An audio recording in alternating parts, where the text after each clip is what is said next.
Hello, everyone. Good afternoon, good morning, and good evening, and welcome to the Boutique Hotel Trailblazer 2.0 webinar on incremental revenue streams.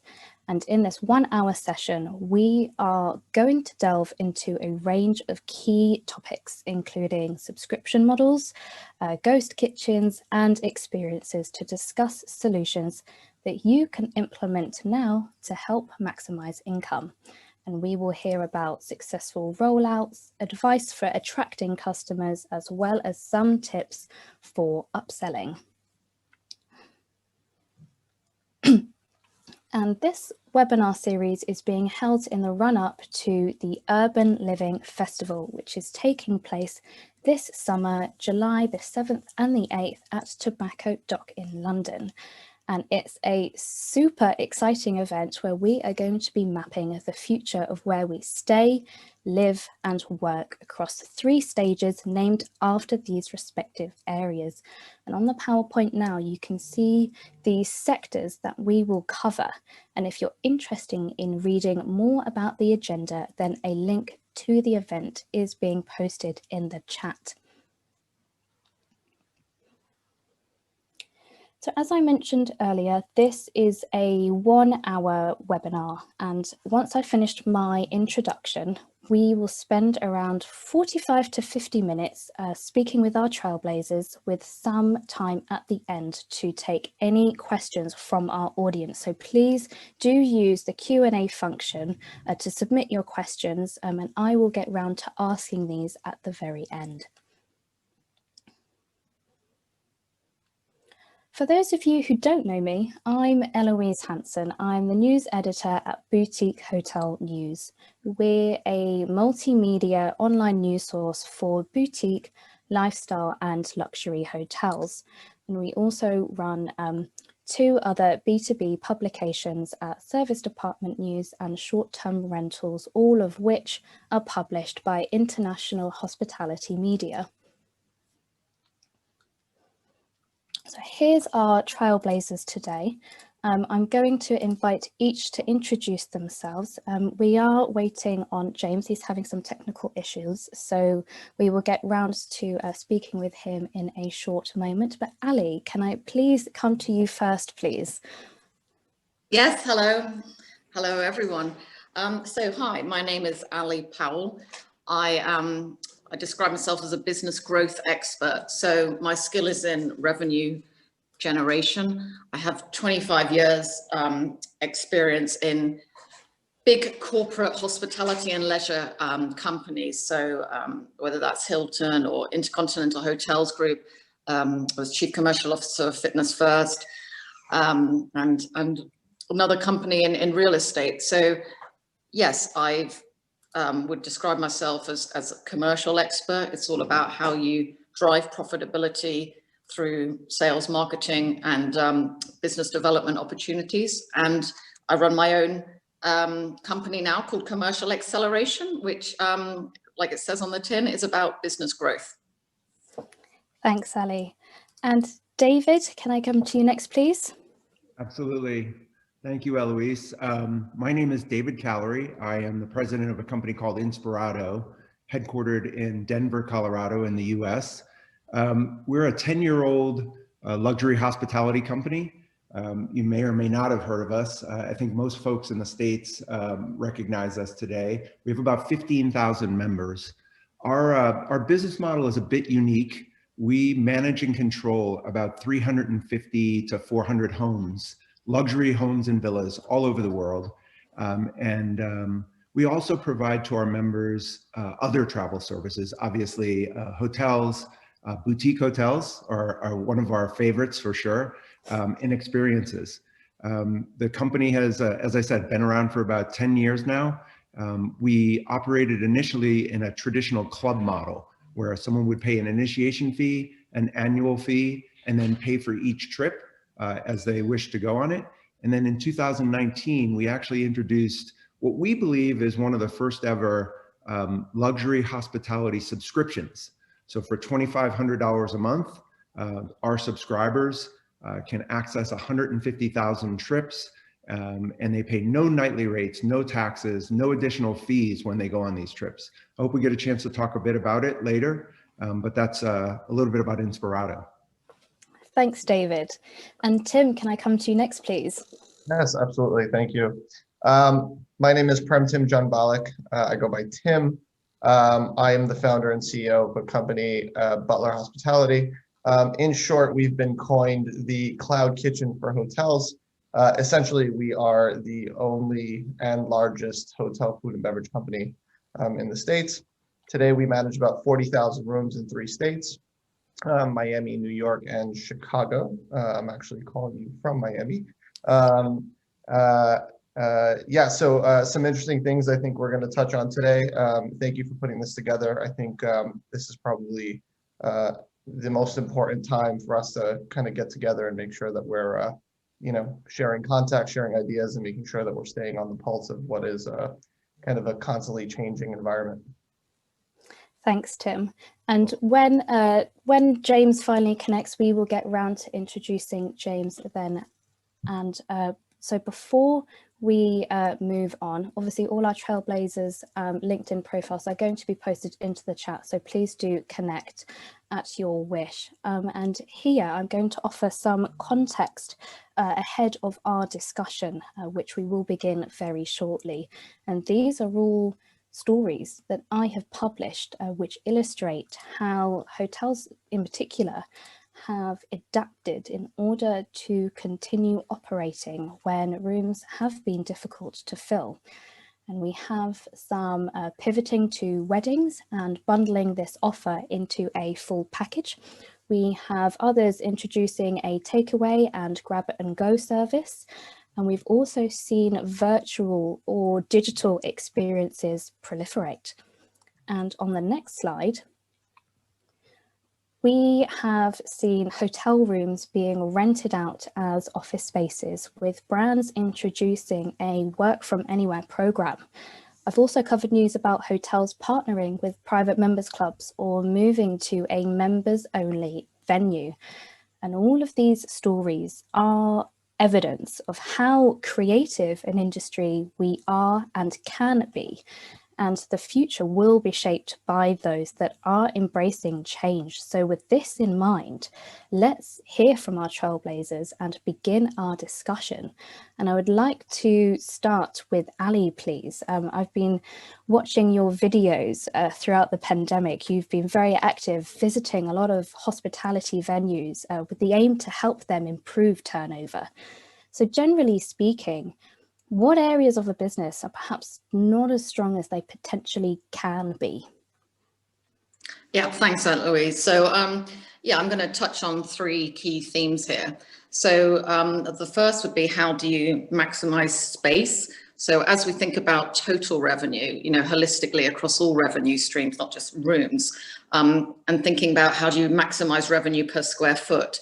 So what some people have done now, but again, a lot more could do it and roll it out imminently, would be co-working. So we know that is a trend, the working from home trend, the digital acceleration. I've seen hotel groups, a village, who have embraced, they call it VWorks, trying to pronounce it right, which is thinking they would get more revenue through operating it with these workspaces where you can be working on your own, or you can hire meeting rooms. So your ballroom, for instance, in a hotel, should it be a ballroom for this year? Should it be a co-working space? Maximizing space, I'd also touch on subscriptions and memberships. So for your public spaces, your public lobbies, for instance, could you make that a membership model? So like you have in gyms or leisure clubs, so that you get recurring revenue, which is, the ultimate in profit, by offering, say, £100 a month or £200 a month for unlimited tea, coffee, light lunch. And, another area would be maximizing space, to be hybrid meetings. So, maybe invest in some technology to put a studio space, but enable a lot of new revenue through being able to reach out to more demand. So yeah, one area would be maximizing space. A second area would be around maximizing the customer spend, so throughout the end-to-end customer experience. So thinking about how do you optimize revenue per customer. So if I just touch on sort of 3 areas as you think of the whole journey, one would be, how do you use your segmentation to personalize your communications? So if you know a bit that these customers are into golf or spa, for instance, how can you put together a personalized package to appeal to that and add value to that package? So we've seen some creative strategic partnerships going on. For instance, how could a hotel bundle with a vineyard, with a bike hire, to put on a much more higher price thing and get more revenue per customer? And then, you know, if you watch my videos, another pet peeve of mine is the lack of upselling and cross-selling. So many times I get frustrated because there is just money being left on the table because that basic training hasn't been done of the staff around how do you sell, you know, for instance, a red wine with a steak. How do you, you know, say this will go with that, like cross-selling, like Amazon do brilliantly, and getting customer service. You know, we know that people are hungry for training and development at the moment to keep staff engaged. So all these things can be done virtually to upskill people, you know. And a third area I'll just call out in terms of what people could do now is, we know that there's a lot of people doing research for an upcoming holiday, and it's how do you optimize your reviews. So, you know, are all your reviews for the past 3 months, for instance, having the best response to them? Are you taking that opportunity to personalize the response? Are you upselling? You know, what are you doing to drive responses that people, you know, 90% of people are using that to make an informed decision, and you can outsource that service as well if need to be. So I could talk for hours, as you know, Eloise. So I think those are 3 sort of hot areas at the moment. Yeah, definitely big emphasis on upskilling at the moment. Obviously, we are spending perhaps more time at home than usual. So tech can really sort of open up those horizons and boundaries as to sort of the expanse that you can then hit, be it your staff or you know, reaching new customers too. So I'd like to come to Tim next, please, to look at F&B. I mean, F&B is such a huge driver of income for the majority of hotels, and I've seen many kitchens which have operated like a virtual restaurant during COVID. And how has Butler supported hotels during the crisis?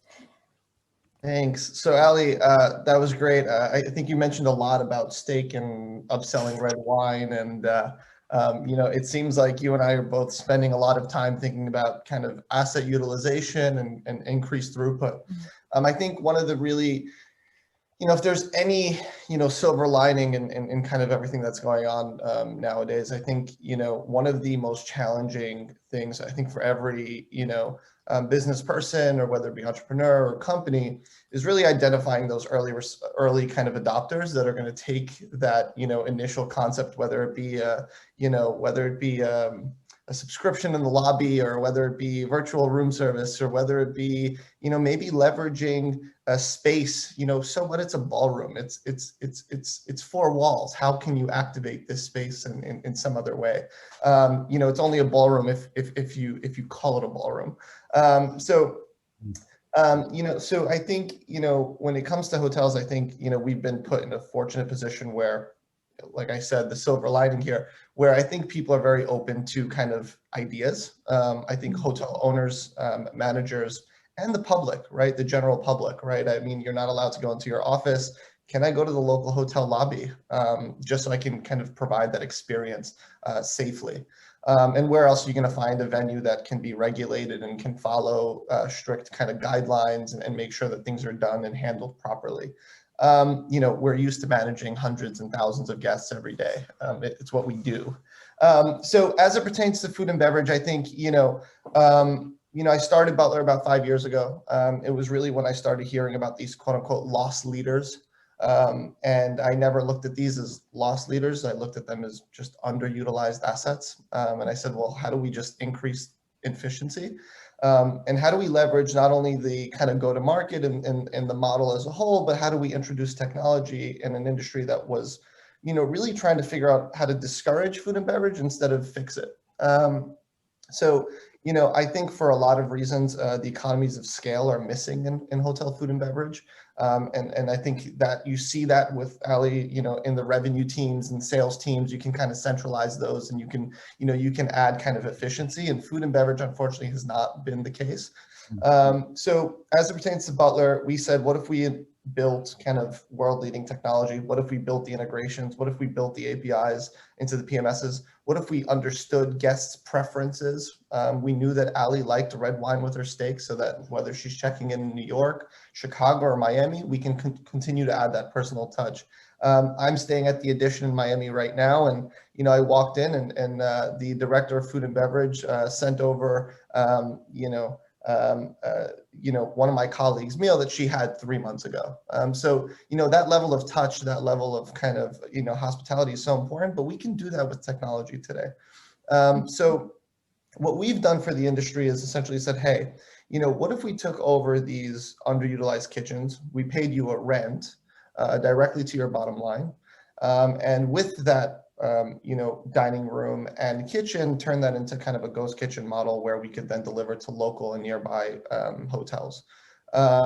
And then those properties could essentially share in a rev share. I think what's interesting with us is it's not a pure rev share. We believe that, we want to continue to preserve the brand equity and the brand, as a whole, right? We don't want to necessarily overpower what Marriott or Hilton or any of these boutique properties have built.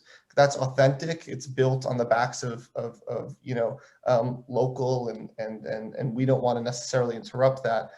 So what we believe is building the tools. How do you take something like digital vouchers so that guests are not waiting for card to be handwritten for their breakfast tomorrow morning? How do we allow them to order days in advance via the web, text, or phone?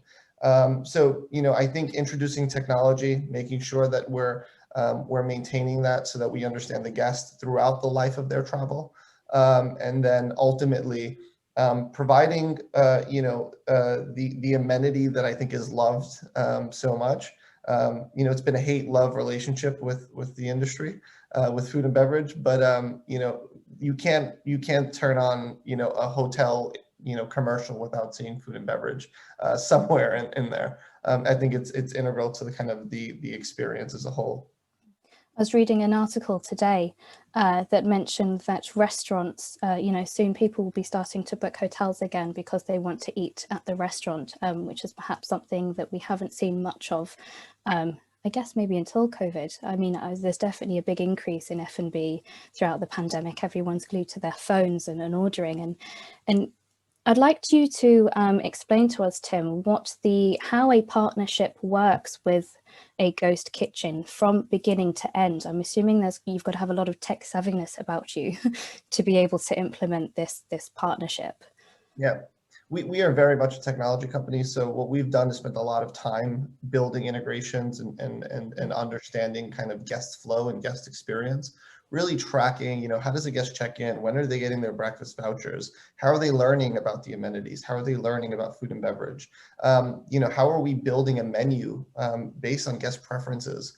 I think where food and beverage in hotels has gone, before Butler was, what are they going to mess up the least, right? Whether it's a grilled chicken Caesar salad or a hamburger, and I think for us, it's, how do we kind of deliver those staples, but also build on what we think is local to that market, and also where we think, the palate is going, right? This is not just getting consistent food, it's getting consistently good food that's also local. And we've been really on top of that. In terms of end to end, we have an account management team that is solely focused on increasing revenue at the property. The really good position for us is we don't charge the hotel anything. We actually provide them our technology platform, and then we start kind of delivering the next day. We really want to educate guests. So in terms of what's working, pre-arrival emails, banners, what's in the elevator, what's on the television, what's on the faceplate on the phone in room, and what is that experience? So I think we're really staying on top of that because we want to lead that direction. So once a property is onboarded, we're the only folks that are truly end to end we actually not only, onboard the property, design the menu, cook the menu from scratch, but we also deliver the menu. And that's important because, that's the experience, that's the really human to human experience. And we want to make sure that we are that experience, right? I think a lot of the other folks in the space is, our chief revenue officer likes to say it's a random person going to a random place, picking up a random thing, going to another random person at a random place and delivering that random thing. And that sequence will probably never happen again in the same order. And, for us, making sure that they're full-time, making sure we're taking the safety precautions, making sure all of our staff are COVID tested steadily, is very important to us. Again, we don't take it lightly that the hotels are allowing us into their properties, being a part of their brand directly to their room, and also sharing the guests. So we understand kind of our part in that larger experience, if you will. And that ties in with my next question, all about risk management, because from my own conversations with hoteliers who are perhaps looking to partner with a third party operator, if you like, they're wanting to know where the risk lies in a partnership like yours. So would you be able to explain to us more in that area? Yeah, I think COVID aside, I think the largest risk to a property is ultimately the end experience, right? So it's losing that control potentially. And I think a lot of hotels and I think our industry as a whole has seen a lot of bad actors, right? Folks that try to come in and take from the industry instead of coming in and adding value and building on it. What we believed in is, hey, we are truly aligned with the property. Our entire business, all we serve is hotels. We're completely 100% focused on the guest. And with that comes making sure that we're adhering to brand standards, making sure that we're working with IHG and Marriott and Hilton. We understand everything that they've done in order to build their brands.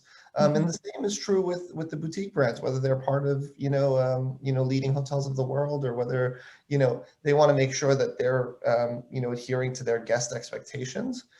So I think the biggest, concern for a property is probably control. You've seen a lot of celebrity chefs and you've seen a lot of third-party restaurateurs, but ultimately they're worried about their product in their dining room, and not whether, they're not too concerned with, whether that continental breakfast voucher was redeemed and redeemed properly because someone else is having, porterhouse and a $300 bottle of wine.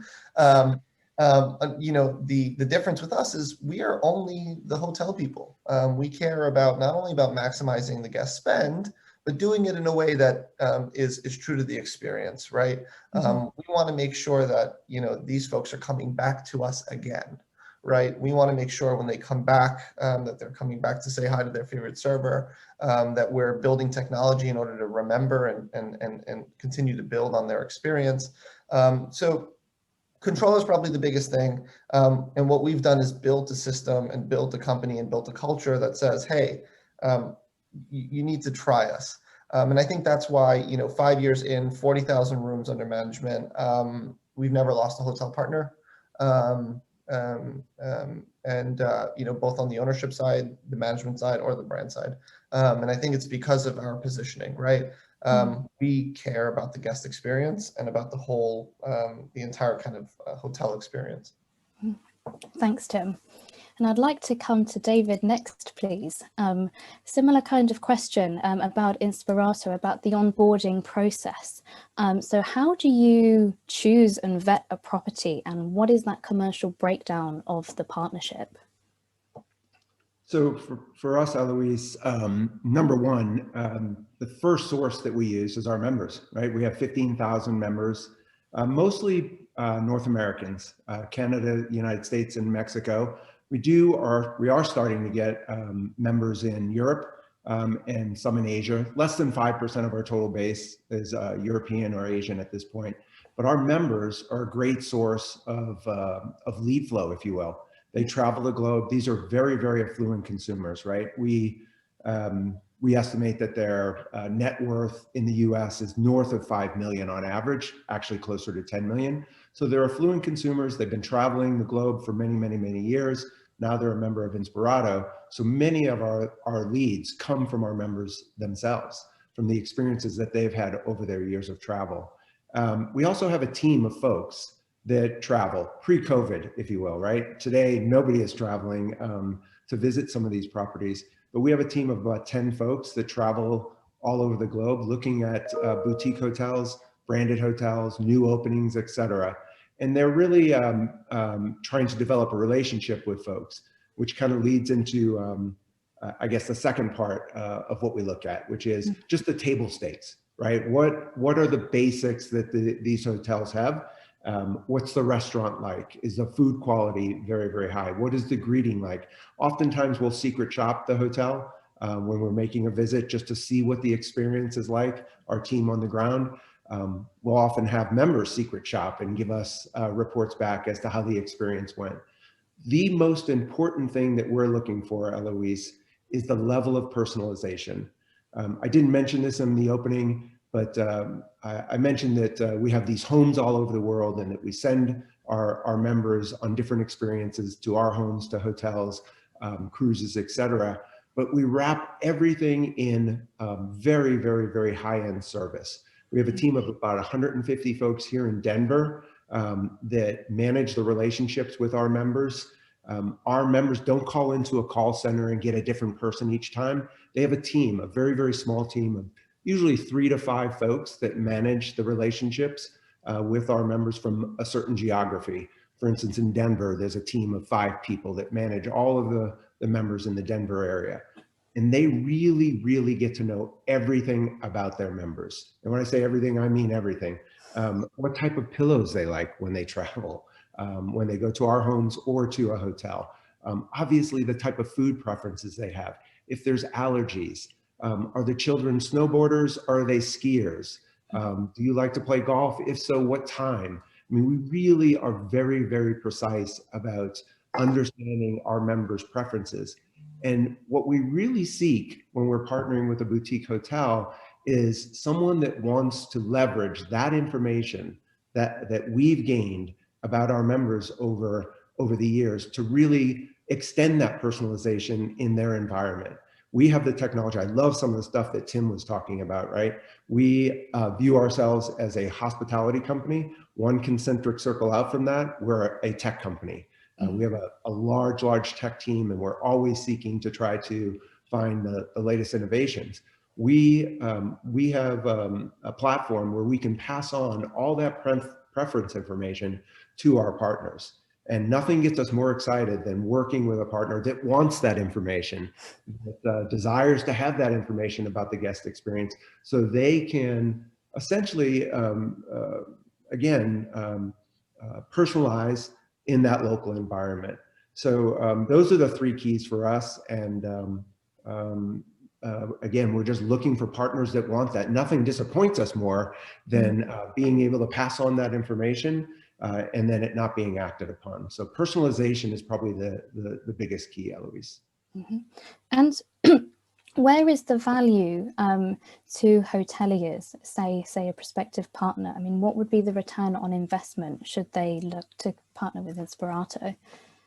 It's a great question. I mean, obviously, the biggest thing is that we're built-in demand for our partners, right? We have partnerships with boutique hotels who have literally been able to reduce their sales and marketing costs because we have 15,000 members who we know want to travel. They've paid to become members of our club. They want to travel the globe. So our best partners receive built-in demand from us. That's probably the single best place of return on investment. Additionally, again, these are very, very affluent consumers. We've done lots of studies. When they go to our hotel partners, they're not just paying for the room, right? They're spending lots of money when they're there, lots of money in the local community, lots of money at the hotel. So that's obviously another big driver of success for us. Mm-hmm. Thanks, David. And staying on the topic or theme of subscriptions, I'd like to come to Ali next, please, to see, or to ask, do you think that we are going to see more subscriptions in travel, and why? Yeah, so thank you. Yeah, I love the topic of subscriptions. because it's all about recurring revenue and predictive cash, which is brilliant for investors and owners. So yeah, I mean, let's talk about subscriptions. So where I was the chief commercial officer in Fitness First, it's all about the key metric of customer lifetime value, which plays into this subscription. It's all about, the length of the lifetime you can have a customer with you. So if you're trying to get a membership, your membership from 20 to 24 months, and adding in incremental sources of revenue that can optimize profit as well. So for the gym, it would be whatever personal trainer is lucrative. It's a model that we know from other industries, and it works because it's recurring, and we all know that retention can be 5 to 25 times cost effective. So I talk about gyms, I talk about this topic a lot, and I bring in many other sectors. So let's just talk about Netflix, Amazon Prime. We all know these, and they're smart because they're solving a problem and making a customer feel like you've got a value coming from solving one of your problems, and it's worth it. So, I mean, even recently I was talking about supermarkets and how they're offering subscriptions so that you can reserve, your favorite day at a certain time slot, which is pivoting with demand. So, sorry, in simple terms, yes, I think subscriptions are brilliant because they're very cost effective, great retention tools. You can get lots of great data to play with, to personalize.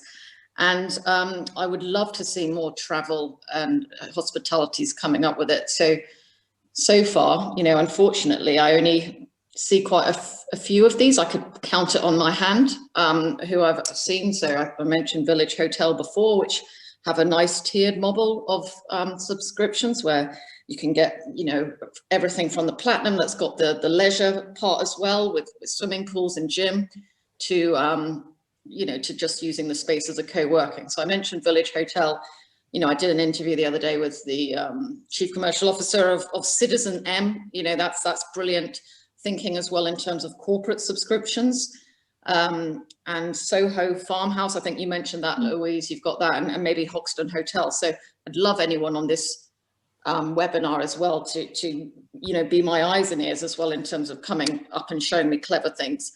Yeah, and so I would encourage people now to think about how do you do that? So how do you repurpose your public lobby, for instance, to think, right, if this was a third space like a Costa, but a much better one because, they've got much lovelier environments. What does that proposition look like? That all comes down to who the customer is in the first place.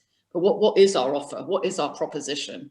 Is it a light lunch? Is it tea and coffee? Is it what? Is it free parking, printing? Is it working with a local company? So yeah, I would encourage people to think about who's the customer, then build up the proposition and your pricing accordingly, different tiered models to unlock value. And just get to market with it. I think there is a need now. We know that domestic leisure is going to boom. There's a lot of pent up demand. So you can get leisure, but you can also get domestic business, like I say. So people won't go back to the offices or the Costa Coffees, Pret a Manger. They will come to hospitality venues if you just get the right proposition and really get the marketing out there to get that exposure. Mm-hmm. We've had a question come in from Alexandra, and I can see David is active in the chat replying to this. But Alexandra's asked that, do you think subscriptions would work also in short lets? And I'd like to stick with you, Ali, to maybe tie this in with how can you deliver value, be it in a hotel or maybe looking sort of further afield in a short-term vacation home. I think anything you can build subscription into, because short-term vacation, for instance, you're still going to have information on what the guest profile, the preference is looking for. So how could you, for instance, lock in customers so that they might come back 4 or 5 times a year versus each visit being seen as a unique transaction? So what's the benefit there? What makes a customer want to be in a membership or subscription with you? Is it there's some extra value perks you can offer? Is it cross-selling between your properties? Is it what that can generate that recurring revenue? So I'd love to brainstorm. I don't know if we've got time with Alexandra at the moment to understand the business a bit more, or, please let's speak after this. Absolutely. As I mentioned, please do connect with all our Trailblazers over LinkedIn to carry on the conversation. I mean, if anyone else has any questions, now's your time to start popping them into the chat or the Q&A, and we will get round to tying these in or asking them right at the end. And staying on the topic of subscriptions, Yeah. I'd like to come back to David to look at what your thoughts are on the future of travel subscriptions and how you see that. I mean, you cater to the short-term rental market, hotels and experiences. You've already got that covered. So what else? What's next? How's it going to evolve? Well, my personal belief is that it's going to explode. We're seeing it in so many other industries, right? I mean, you can sign up for a subscription for the delivery of your dog food, Rent the Runway, obviously Netflix. There's so many out there now, right? And I think for us, we initially started looking at this almost right after we started the company. We had spoilage and with our inventory. And I don't know how many people picked up on this, but the 350 homes that we have in our portfolio, we take long-term risk on that. We're leasing these homes from either an individual homeowner, a developer, or an investor that manages or controls that asset. We then take it over for, on average, 5 years. So we have a tremendous amount of financial risk that we're taking. We're not buying the home, but we really own it for those 5 years. We put our own FF&E, OS&E into the home. It really becomes an Inspirato asset at that time. So we've taken a tremendous amount of financial risk. And if there's spoilage, someone not going to the home, we obviously lose financially. So, and we're not interested in trying to put that house on the market. We want it to stay within Inspirato for our guests, for our members. So we started to conceptualize a subscription model where we could take some of that broken inventory, some of the inventory that we thought might not sell, and put it into the subscription, right? So you would pay a flat fee and essentially get access to broken inventory. And from there, we really started to do more surveys and more research and understood that people weren't just looking for broken inventory in such a model. They really wanted to go wherever they wanted, whenever they wanted. So we really started to expand it. We launched this in June of 2019, pre-pandemic. And when I give these numbers to folks, first of all, they're public. We've stated these numbers publicly.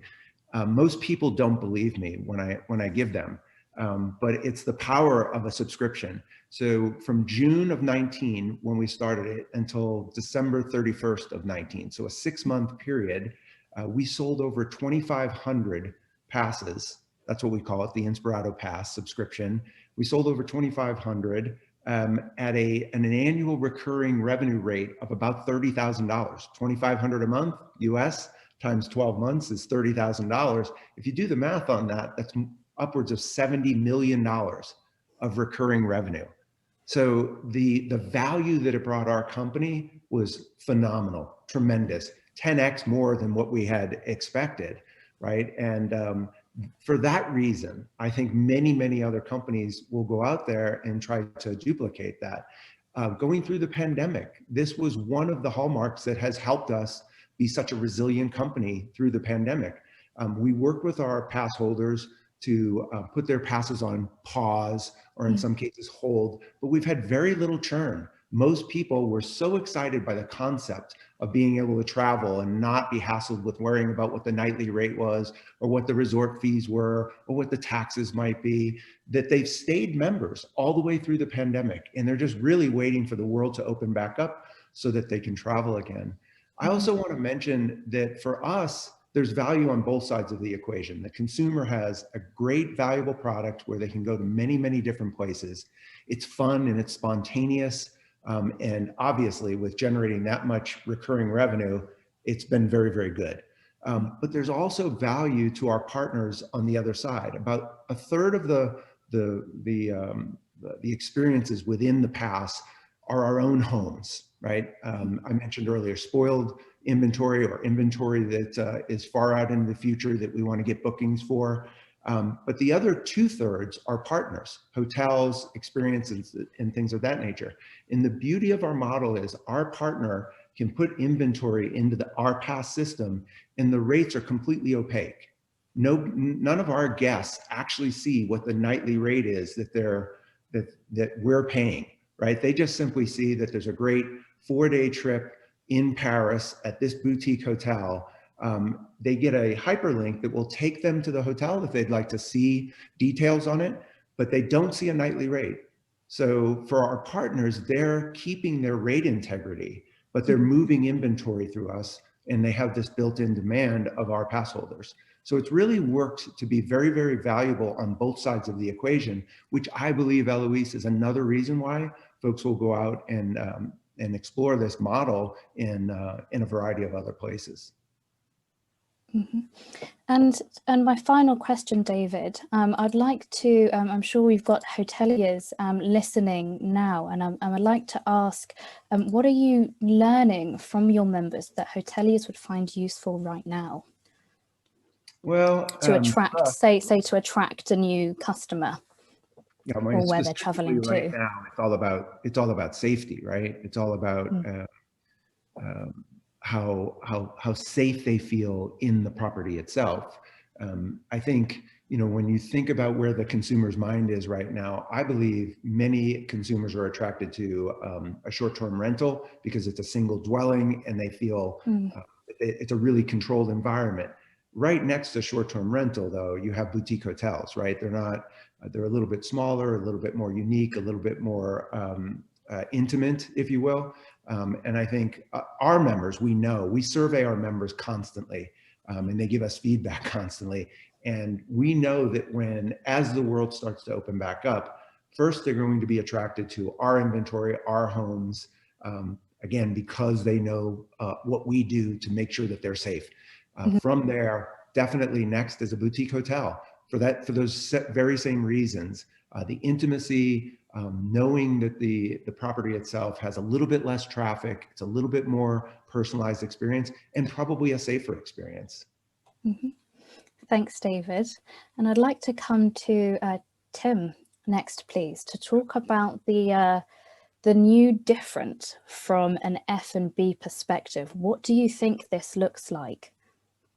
Yeah, absolutely. So, I think one of the really interesting, stats that we've, found to be true is, 15% increase in ADR if you include breakfast into your room rate.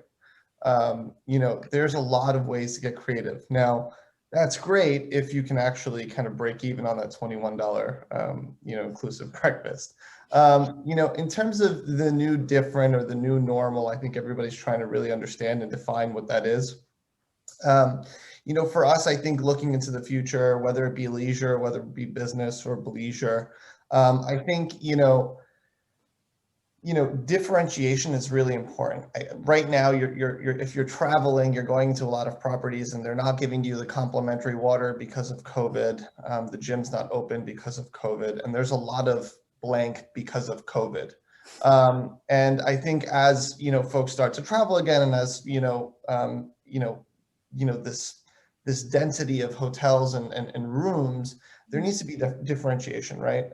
Now, whether it's you're including a complimentary drink or you're bundling breakfast or something, right? It's not enough to to just heads in beds kind of pricing.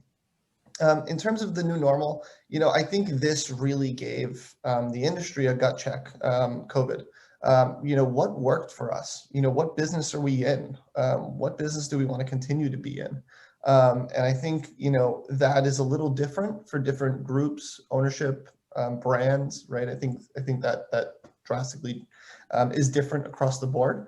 But for the properties that, have had food and beverage, I think they realize how important food and beverage is to the experience of the property.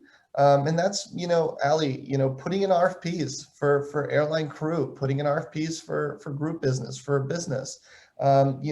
You need to have those cherries on top, whether it's the included amenities or whether it be, the really cool gym partnership or whether it be, we started seeing some of that trending kind of even pre-pandemic, right? You know, why are we building a gym if there's an Equinox across the street? You know, what business are we in? You know, I'd rather give that experience of a true gym experience instead of trying to recreate that if that's not core or if we're not really going to buy into that model. So in terms of the new normal, or you know, the new different, you know, I think hotels will leverage you know, third party to help build those experiences. I think food and beverage is definitely one of those verticals. You know, and you know, whether it's entertaining, you know, subscriptions, loyalty programs, you know, things that maybe they wouldn't have looked to in the past. I think the new normal is definitely entertaining those, and definitely moving away from a traditional kind of you know, hotel food and beverage experience. Could you elaborate on how bundling or packaging can help to improve hotel rates? Yeah, so we know that, you know, that bundling breakfast will allow a property to actually increase ADR by more than 15%. Just having a food and beverage option will increase occupancy by more than 9%, right? So when you're talking about recovery, I mean, these are huge numbers, right? Whether you're, you know, these are the kind of the make or break for a property. So I think, you know, bundling amenities, differentiation is super important. I think where we're positioning ourselves is, you know, we want to help make sure that there's more heads in beds. And how do we do that, right? How do we bundle, you know, breakfast or dinner or vouchers, you know, and how do we continue to think about the guest experience in that way?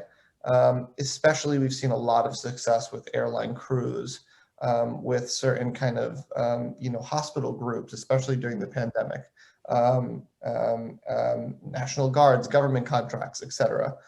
So I think, you know, this is when I think hotels need to leverage partners in order to deliver that experience.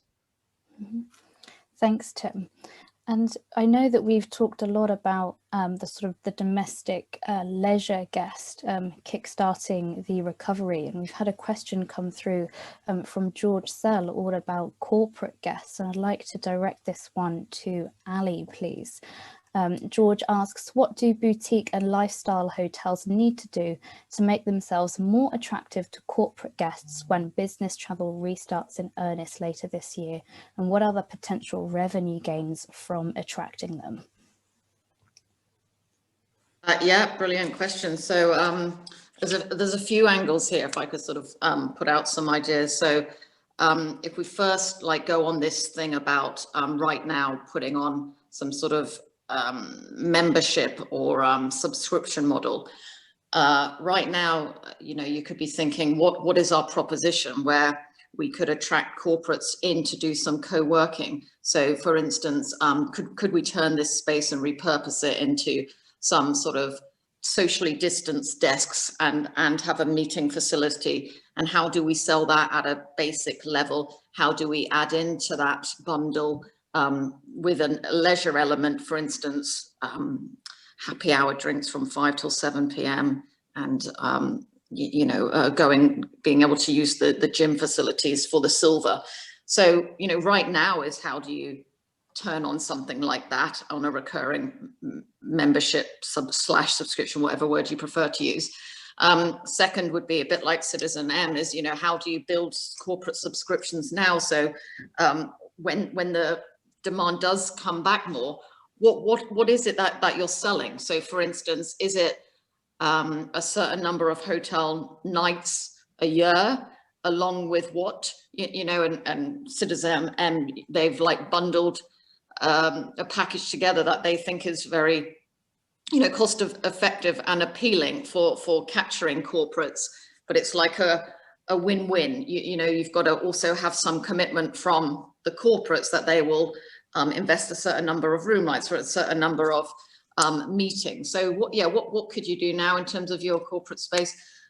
A third area would be, could you now tap into the hybrid events, the studio space. So for instance, you know, you'll see on some of my videos, like I was interviewing the Royal Lancaster general manager or the Cedar Court hotels in Yorkshire.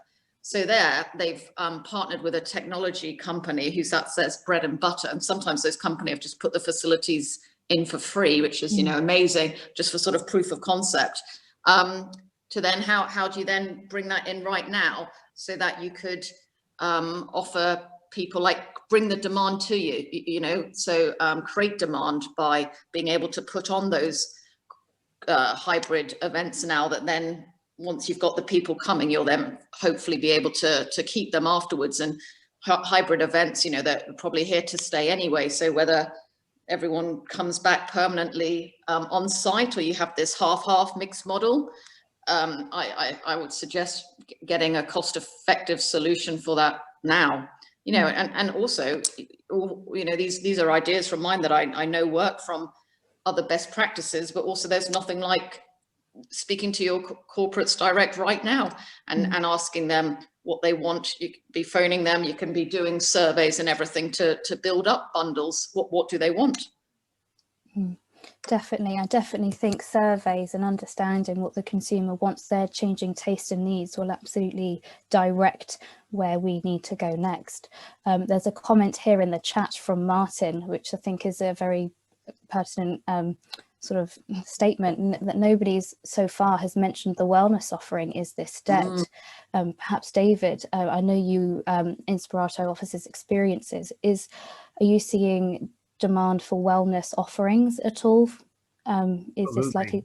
Yeah, Absolutely, Eloise. I mean, I think saying, you know, the reason why nobody's mentioning it is probably COVID again, right? I mean, people are not traveling quite as much, but for our members, absolutely, they want experiences that very, very much focus around wellness. We last year did a number, again, pre-COVID, a number of experiential travel opportunities that were wellness based. We have partnerships with Miraval here in the States and a number of the other wellness type companies. So I do not think it's dead.